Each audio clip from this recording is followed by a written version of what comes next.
আশা করি সবাই ভালো আছেন। অনেকদিন পরে ইউটিউবে একটু ভাবছি যে একটা ভিডিও দেওয়ার প্রয়োজন। তো আমি লাস্ট ভিডিওতে আমি বলেছিলাম যে ইউটিউব থেকে হয়তো কিছুদিনের জন্য বিদায় নিতে হবে আমার একটু পড়াশোনার জন্য। পড়াশোনাটা আমি just maybe almost 15 days, almost 15 দিনের মতো আমি হাইটছিলাম ইউটিউব থেকে।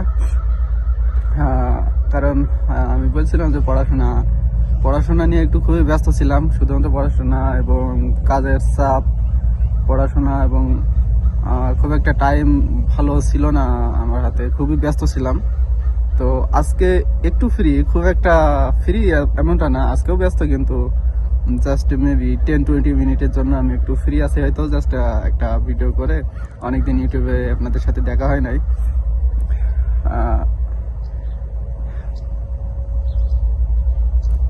জানি না কেমন কি হয় না হয়,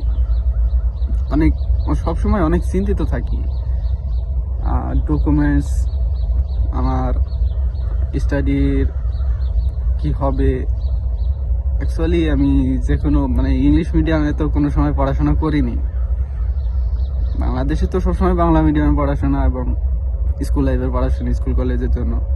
তো এখানে এসে ডিরেক্ট যদি ইউনিভার্সিটিতে অ্যাডমিট হতে হয়, ডিরেক্ট যদি ইউনিভার্সিটির বই আমার হাতে ধরাই দেয়, তা আবার ইংলিশ মিডিয়ামের, ডিরেক্ট যদি বুয়েটের, যে বাংলাদেশ বুয়েট ইঞ্জিনিয়ারিং কলেজ আছে, ইঞ্জিনিয়ারিং ইউনিভার্সিটি আছে,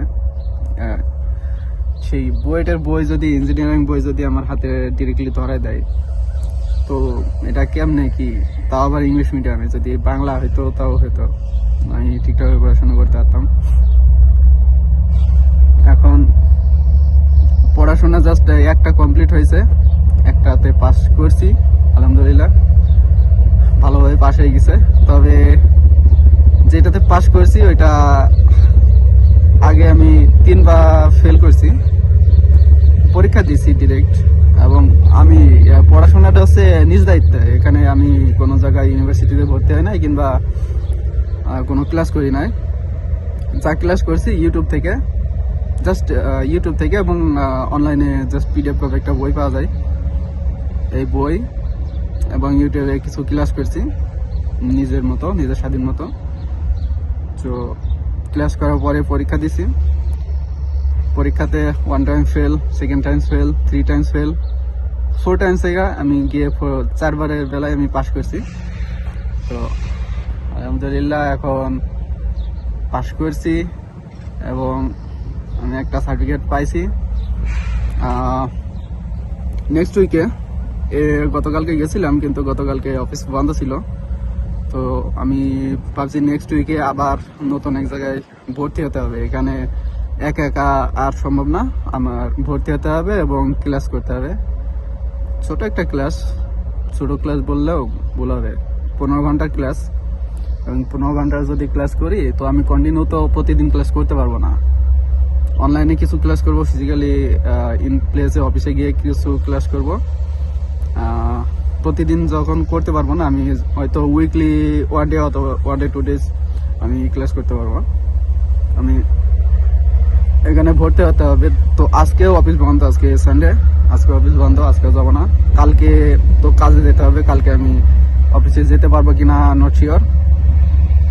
কালকে হয়তো যদি টায়ার্ড থাকি তাহলে আমি অফিসে যাবো না, হয়তো যদি 2-1 দিনের ভিতরে যখন আমি একটু ফ্রি থাকবো এবং বডি কন্ডিশন ভালো থাকবে, আমি অফিসে যাব এবং অফিসে গিয়ে অ্যাপয়েন্টমেন্ট নেবো। অ্যাপয়েন্টমেন্ট নিয়ে ভর্তি হতে হবে। ভর্তি না হলে এটাতে পাস করা একবারেই সম্ভব না। ভর্তি হবো এবং 15 ঘন্টা ক্লাসরুমের ক্লাস হবে এবং 10 ঘন্টা প্র্যাকটিক্যাল ক্লাস হবে। 15 ঘন্টা এবং 10 ঘন্টা, জাস্ট শুনতে হয়তো খুব কম সময় লাগছে, হয়তো 10 দিন 20 দিন 1 মাসের ভিতরে শেষ করা সম্ভব, কিন্তু আমার পক্ষে এতটা সম্ভব না। আমার ক্রেডিট স্কোর নিতে হবে। লাইক কি বলে এই যে ইউনিভার্সিটি, তোরা আমি ভুলে গেছি, মনে নাই, ওইভাবে আমাকে আমি জাস্ট এটা চাইলে 1 মাসের ভিতরে সম্ভব কমপ্লিট করা, কিন্তু আমি করব না। আমি 2-3 মাস, 5 মাস না, 2-3 মাস, 4 মাস, মিনিমাম 4 থেকে 5 মাস আমি টাইম নেবো। 5 মাস টাইম নেব এবং 5 মাসের ভিতরে আমি হয়তো একটু খুবই ব্যস্ত থাকবো, হয়তো ইউটিউবে আসা হবে। ব্যস্ত থাকলেও যদি আমি ক্লাস করি তাহলে হয়তো অনলাইনে অত ক্লাস করা লাগবে না। যখন আমি প্র্যাকটিক্যালি যাব, প্র্যাকটিক্যালি আমি যখন বুকিং দেবো তখন আমার ক্লাস হবে। আমি উইকলি একটা 1 ডে আমি বুকিং দিলাম অ্যান্ড 6 days আমি হয়তো ফ্রি থাকবো। ওই ক্লাসটা একটু স্লোলি করতে হবে, যেহেতু ওই ক্লাসটা আমার মানে খুবই ইম্পর্ট্যান্ট। ওইটা একটু স্লোলি করবো। আর ওইটা আমি নিজে থেকে আমি 5 মাস টাইম নেবো। আমার যেহেতু অনেক সময় আছে হাতে অ্যাভেলেবল, 5 মাস পরে গিয়ে আমি যখন সার্টিফিকেটটা পাবো তখন সার্টিফিকেট আমার 2টা হবে এবং সার্টিফিকেট পাওয়ার পরে ওই সার্টিফিকেটের যত এক্সপিরিয়েন্স হবে আমার তত বেনিফিটস আছে আর কি। ওইটার পরে স্টাডি শুধুমাত্র একটা না, ওইটার পরে আবার মেবি 10টা কি 15টা বইয়ের, মোটামোটা বই 15টা বইয়ের ওইটা এসে কি একটা পরীক্ষা বলে, ওইটা এখন আপনাদের বলবো না। নেক্সট টাইমে যখন আমি পাস করে যাবো ওই পরীক্ষাটাই তখন আমি বলবো অবশ্যই। ওইটা সবচেয়ে ডিফিকাল্ট একটা পরীক্ষা। ওই পরীক্ষাটা পাস করা মানে একটা সেম বুয়েট ইঞ্জিনিয়ার, সেম ওইটা। আমেরিকার মতো জায়গায় যদি ওই পরীক্ষাটা পাস করতে পারি তাহলে সেম লাইক একটা বুয়েটের মতো পাওয়ার থাকবে। আমি কানাডা থেকে এই পরীক্ষাটা পাস করেছি এবং আমার সার্টিফিকেট আছে এবং এটা ইন্টারন্যাশনাল, আমি পৃথিবীর যে কোনো জায়গায় কাজে লাগাতে পারবো। ওই পরীক্ষাটাই আমার সবচেয়ে বেশি ইম্পর্ট্যান্ট, কিন্তু ওই পরীক্ষাটা আমি সবচেয়ে লাস্টে দেবো। ইজি পরীক্ষাগুলো আমি আগে দিয়ে নিই।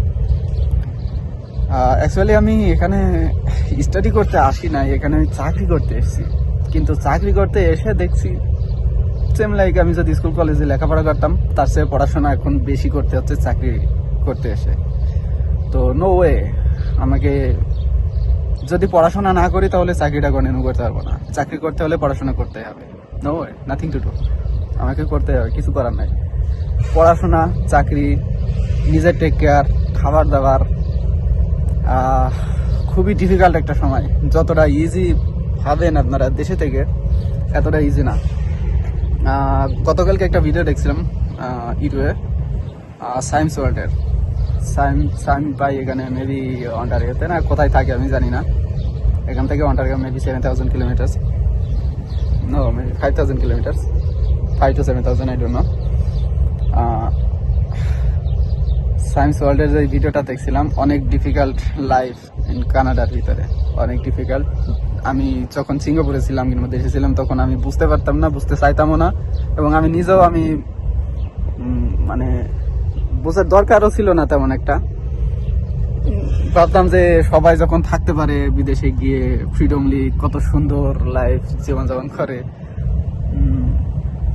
এটা মনে হয় যে আপনাদের কাছে মনে হয় অনেক ইজি লাইফ, আসলে হয়তো ভেরি ইজি আমি সার্ভাইভ করতে পারবো। কিন্তু এখানে আসার পরে আমি এর আগে একটা ভিডিওতে বলছিলাম না যে বিয়ার গ্রিলস এর ভিডিওতে, বিয়ার গ্রিলস ডিসকভারি চ্যানেলে যে বলতো ম্যান ভার্সেস ওয়াইল্ড একটা অনুষ্ঠান হতো, বাট এখানে same like man versus wild, কিন্তু এটা ম্যান ভার্সেস ওয়াইল্ড না, এটা হচ্ছে man versus man in the world. এটা খুবই ডিফিকাল্ট লাইফ এখানে। বিশেষ করে এভরিডে লাইফ, প্রতিদিন কাজও করতে হবে, কাজেও যেতে হবে, স্টাডিও করতে হবে কন্টিনিউ।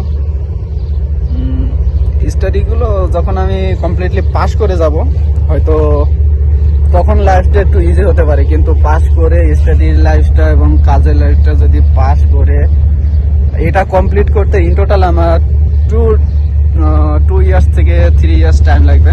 আর এই 3 ইয়ার্সের ভিতরে যে কি একটা ডিফিকাল্ট লাইফ আমাকে সার্ভাইভ করতে হবে এটা শুধুমাত্র আমিই জানি। না শুধুমাত্র আমি না, এখানে কানাডার ভিতরে যারা স্টে করে তারা এই লাইফটা জানে, কিন্তু যারা দেশে থাকে তারা মনে করে যখন কানাডায় চলে গেছে, আমেরিকায় চলে গেছে, তারা হয়তো খুব ভালো আছে, খুব সুখের শান্তিতে জীবনযাপন করছে। কিন্তু না, এতটা ইজি না, এখানে খুবই ডিফিকাল্ট। তো আলহামদুলিল্লাহ লাস্ট যে পরীক্ষাটা দিয়েছিলাম আমি গত সপ্তাহে পাস করছি, কিন্তু গত সপ্তাহে পাস করার পরেও আমি ভিডিওটা আসিনি, একটু ব্যস্ত ছিলাম। গত সপ্তাহে লাস্ট উইকেন্ডে পাস করছি এবং কন্টিনিউ 1 উইক আমাকে কাজ করতে হয়েছে, কন্টিনিউ জব করতে হয়েছে। কিন্তু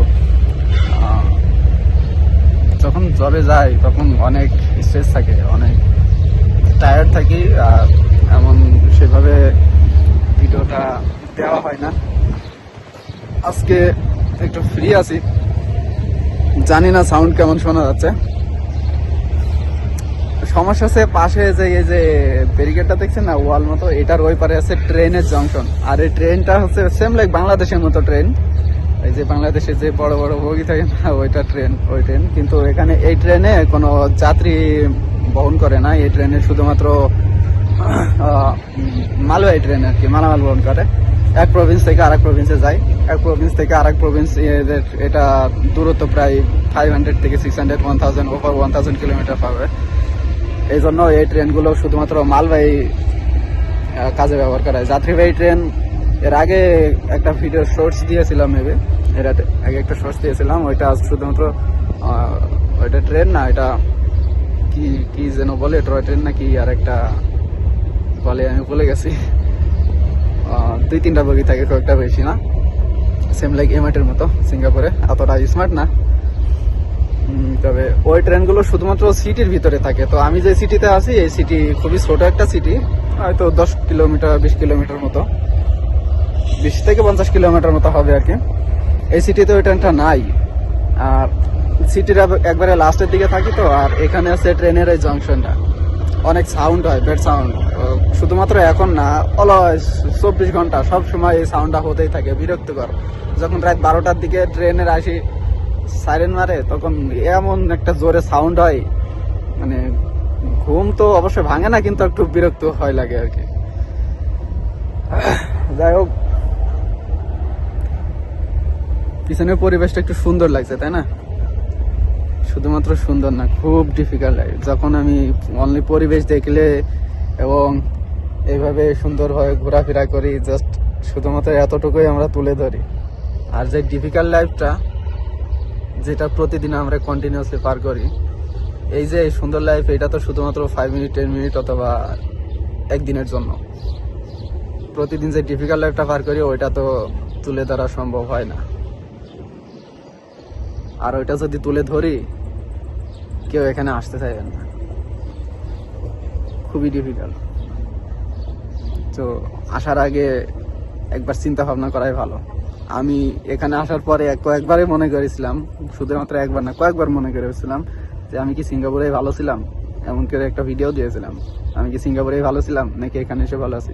হয়তো ইন ফিউচারে আনটিল নেক্সট 5 ইয়ার্স পরে গিয়ে আমি হয়তো এখানে খুবই একটা সুন্দর এবং ভালোভাবে সার্ভাইভ করার একটা ব্যবস্থা করতে পারবো। কিন্তু যেই 2-3-5 বছর যেই ডিফিকাল্ট সময়, এই ডিফিকাল্ট সময়টা আমাকে পার করতে হবে অ্যালোনলি।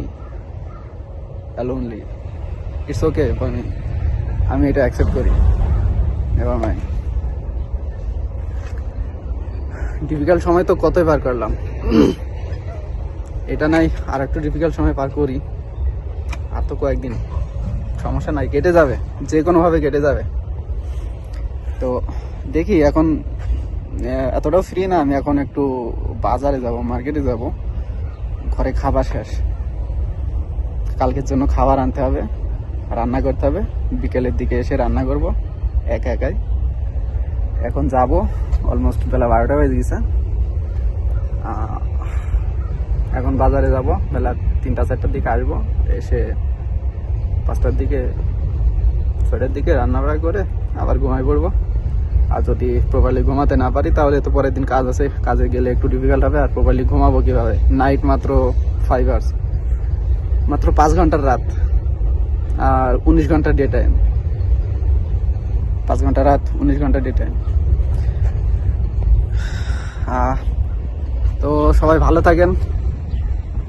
নেক্সট টাইমে আমি জানি না কবে নেক্সট ভিডিও আসতে পারে, নেক্সট টাইমে আবার দেখা হবে। আর যদি আপনারা মনে করেন কোন কোয়ালিটির ভিডিও চান, কমেন্ট করতে পারেন, নো প্রবলেম। কমেন্ট দেখে যদি ভালো লাগে, তাহলে সেই অনুযায়ী আমি ভিডিও তৈরি করবো। আর জাস্ট হ্যাপিনেস আর কি, এতটুকুই। খুব দুশ্চিন্তার ভিতরে থাকি, কিন্তু থাকলেও সার্ভাইভ করতে হবে, নো ওয়ে, কিছু করার নাই। কিচ্ছু করার নাই, এই অবস্থাতেই থাকতে হবে। ওকে ভাই, সবাই ভালো থাকেন, আবার দেখাবে নেক্সট কোনো ভিডিওতে। ধন্যবাদ।